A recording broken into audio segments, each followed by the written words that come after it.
So far, our quest to find the king of Super Coupes has been a Mercedes whitewash. Oh! The new C63 Black is a faster drag racer and a more dramatic drift car. But now, we're leaving such hooliganism behind. The grand finale is a flying lap against the clock. The BMW M3 GTS is 180 kilograms lighter and more track-focused than the Merc. So this is its chance to redeem itself. And I'm behind the wheel. Right, so I've got to be smooth. So go slowly so I can keep my stopwatch on my hand. So if it falls on the floor, it will be longer lap. Perfect. Stopwatch comes out. All of a sudden it just gets a bit serious. Here we go.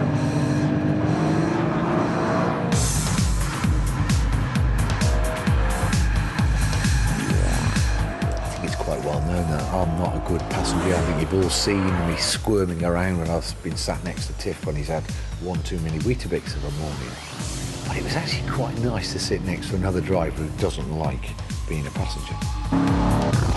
Oh, you're fighter. No, I'm not a good passenger. I think Mika was as tense as I was, and I was tense.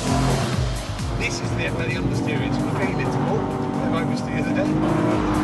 In the BMW, you've got to be in exactly the right gear, exactly the right revs, exactly the right throttle application. Everything's got to be perfect.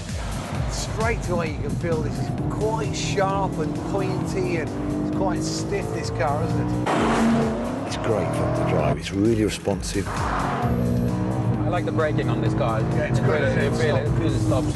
It brakes well, it brakes straight. It's alive in your hands, it moves around a bit. It's so stiff. Every time you hit the curb, it loses the grip immediately. It reacts much more like a race car. Come on, JP. Gear change is great, isn't it? Yeah. Right. I don't think that's bad. Not too many big mistakes. Pull up. That was 122.1. 122.1. Tidy darts. Right. I'm not sure if it's enough, but nice try though. I do like confidence.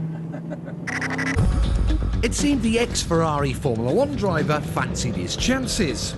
Time to see if Mika really could make the Merc go quicker.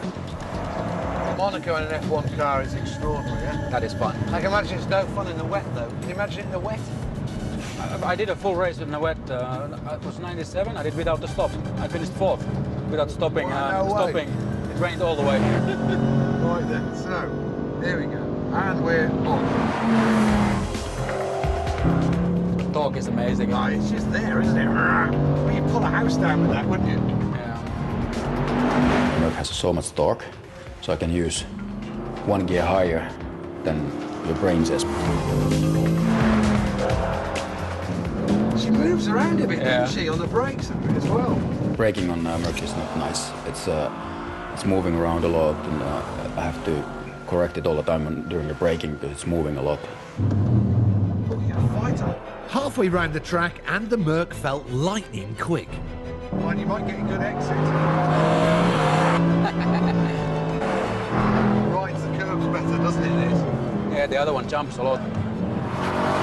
There was a couple of close misses for both of us, actually, but more so for him.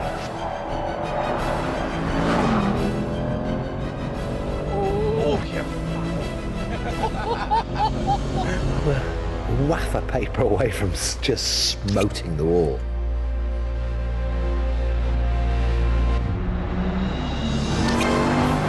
He's definitely quick and skilled and competitive. 121.8. So, although the Merc felt much faster, it only beat me by a third of a second. Right. That was close. I knew you weren't listening. That was close. That was I think that took the paint off the side. I have to say it was wicked. Great fun. A pleasure to sit next to someone that knows what they're doing and is fully committed. I love that smell. So, But once you're in the lower ratios, the gearbox feels just as good as the outgoing one did. Instant, wonderful manual gear change with. So, what about the steering? The 911... any wheel spin with that sort of power, time's gone.